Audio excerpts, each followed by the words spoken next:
Dictation start होगी 5 second बाद।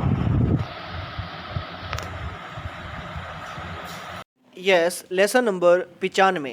Chairman साहब, मैं कृषि मंत्रालय की मांगों का समर्थन करती हूँ। इसके साथ ही मैं यह भी कहना चाहती हूँ कि हाउस के मेंबरों को बोलने में बहुत तकलीफ होती है। कई माननीय सदस्य 4 दफ़ा बोल चुके हैं। अब अगर किसी महिला को मौका मिला है तो उनको हमदर्दी होनी चाहिए। मैं कहना चाहती हूँ कि मैं किसान की लड़की हूँ और खेती करने वाले घर में महिलाएं बहुत काम करती हैं, इसलिए उनको खेती का अच्छा अनुभव होता है। हमारे देश में कम से कम वही होना चाहिए। कम खेती करने वाले घरों में महिलाएं ज़्यादा काम करती हैं, उनको हर सुविधा होनी चाहिए। हमारे मध्य प्रदेश में इस साल पानी बहुत कम बरसा है।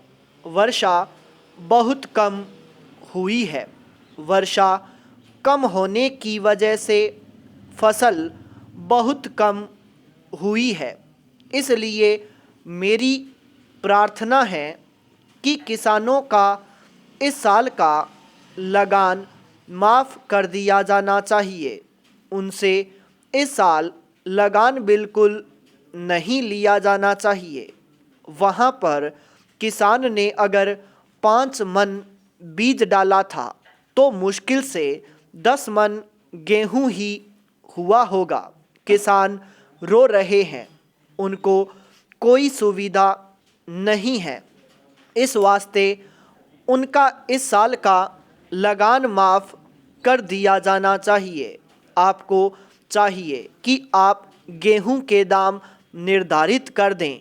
किसान की खलियान में जब गल्ला आता है और उसको जब वह बाज़ार में ले जाता है तो वहाँ पर व्यापारी लोग उसको कम दाम में खरीद लेते हैं और ख़रीद कर अपने घर भर लेते हैं। बाद में जब जनवरी फरवरी का महीना आता है उस समय उसको 2 गुने या उससे भी अधिक दामों पर बेचते हैं। जनवरी फरवरी से पहले वे गल्ला घरों से निकालते ही नहीं हैं।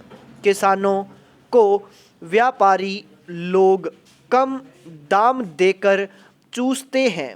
किसानों के घर में कुछ नहीं बचता है। इस वास्ते हमारे कृषि मंत्री जी को सोचना चाहिए कि फसल आने के पहले वह दाम निर्धारित कर दें। फरवरी मार्च में दाम निर्धारित कर दें ताकि किसान का गल्ला कम दामों में न बिकने पाए। अन्न की समस्या आज बहुत विकट है।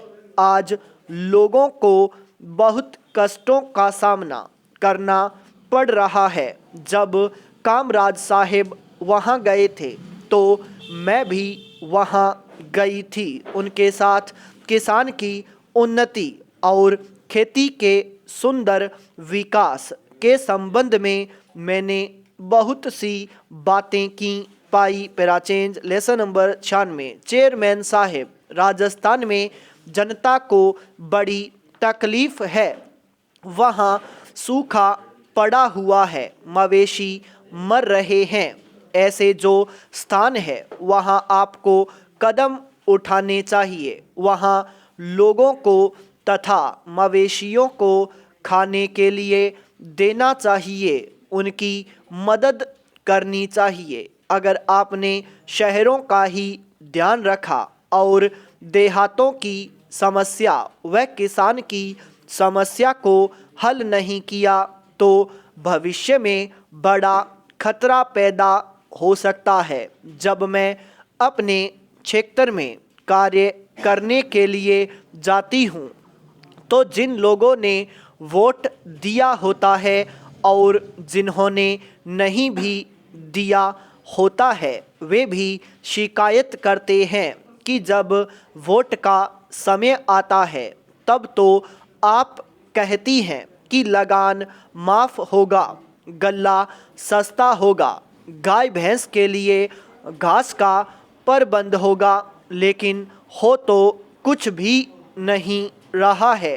अंग्रेज़ों से हमने जब राज प्राप्त किया था उस वक्त नारा लगाते थे कि लगान माफ़ होगा, नहरें खोदी जाएंगी, गाय भैंस के लिए घास का इंतज़ाम किया जाएगा, लेकिन कुछ नहीं हुआ। लगान भी दुगुना बढ़ गया है।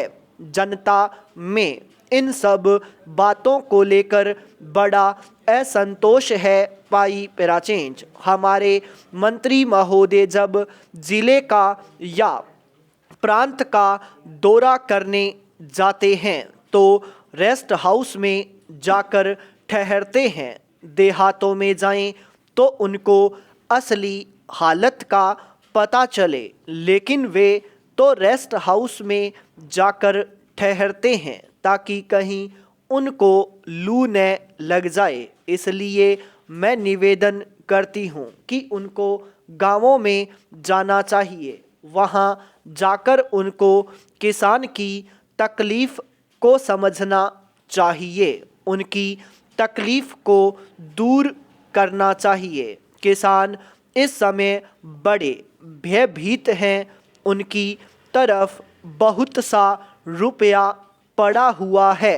तकावी का, बीज का, लगान का, बैल का इत्यादि। कलेक्टर या तहसीलदार उनको आज बहुत परेशान कर रहे हैं। उसके बैल नीलाम किए जा रहे हैं, ज़मीन नीलाम की जा रही है, उसको कचहरी में ले जाते हैं और पटवारी तहसीलदार किसान को जिस तरह से परेशान करते हैं उसका लेखा मैं नहीं दे सकती हूँ, उसको मैं बयान नहीं कर सकती हूँ। आज भ्रष्टाचार का ही बोलबाला है। जब तक 100 रुपया या 50 रुपया या 25 रुपया लेखपाल को या पटवारी को न मिले तब तक खाते में से नंबर वे लोग नहीं निकालते हैं। कचहरी में उन्हें परेशान किया जाता है। संसदीय लोकतंत्र में जब सरकार के अधिकार बढ़ते हैं तब इस बात की आशंका पैदा होती है कि उन बढ़ते हुए अधिकारों का उपयोग केवल एक दल के लिए नहीं तो दल के पीछे एक गुट के लिए काम में अवश्य ही लाया जा सकता है। स्टॉप।